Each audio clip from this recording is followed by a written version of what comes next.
a very warm welcome to my respected teachers, parents, and also my fellow classmates. My name is Lupita Grace and I'm from class 8B. And today I would like to deliver a speech about Generation Alpha. Does anyone know about Generation Alpha? According to Wikipedia, Generation Alpha is the demographic cohort succeeding Generation Z, or as we all know it, Gen Z. Popular media and researchers use the early 2010s as the starting birth years and the mid to late 2020s as the ending birth years.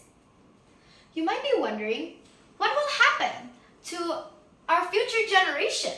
Will they be able to be functioning members of society? There are so many controversies regarding Generation Alpha. Many millennials and Generation Z are very concerned about the future of these children due to the lack of education, lack of manners, and also the useless entertainment of social media algorithms. Let's jump to where it first started. What happened to Generation Alpha?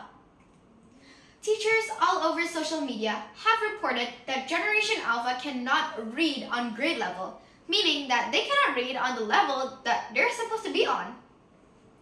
On Clarity, the video summarizer said that teachers are expressing their concerns about children who have excessive technology use and the lack of parental supervision.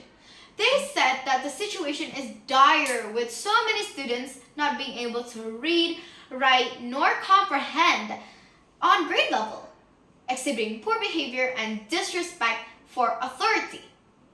Not only do they struggle with reading, but they also struggle with other skills like writing and counting or math.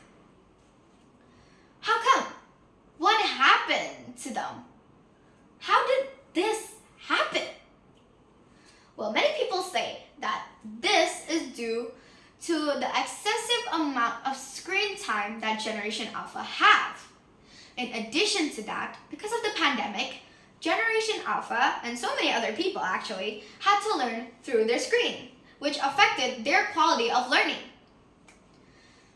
It's no surprise that everyone was affected by the pandemic, not only the children, but also the adults. After the pandemic, inflation and the cost of living was through the roof. Therefore, parents do not have time to supply and reinforce their kids' education at home. After long work hours, parents just want some peace and quiet. So, they use technology to entertain their children. Kids as young as 3 years old, can you believe it? Already have their own iPads, or at least have somewhat of an understanding of how technology works. This can lead to children consuming non-age appropriate content on various social media platforms. Because the social media algorithm shows people fast-moving, satisfying sounds that can stimulate a child's brain. Therefore, leading the children to be interested in clicking on the video that they find stimulating, even though they don't really know what kind of entertainment or content that they're consuming. A viral TikTok video of a ballet instructor crying and expressing her feelings about the toddlers that she taught that day.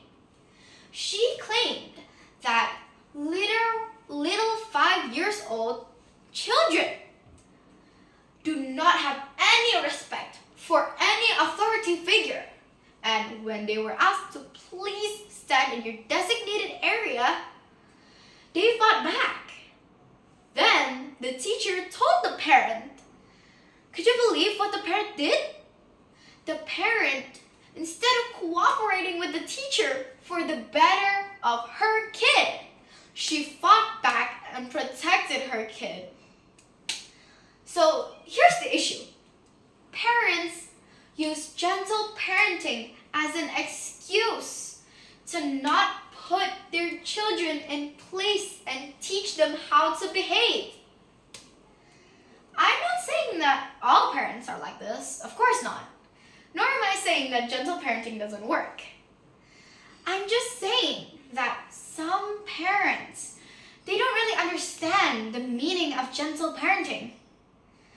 Gentle parenting is to use kind, soft words, but still teaching your kid how to behave instead of letting them do whatever they want. Honestly, when I first sat down and tried to write the speech, there were so many things going through my mind. Will I pass?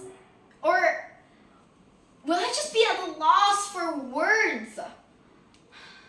But the most important goal that I strove for this speech was to create a speech that was truly different. And the message that I'm trying to convey here today is that the new generation is not quote-unquote doomed.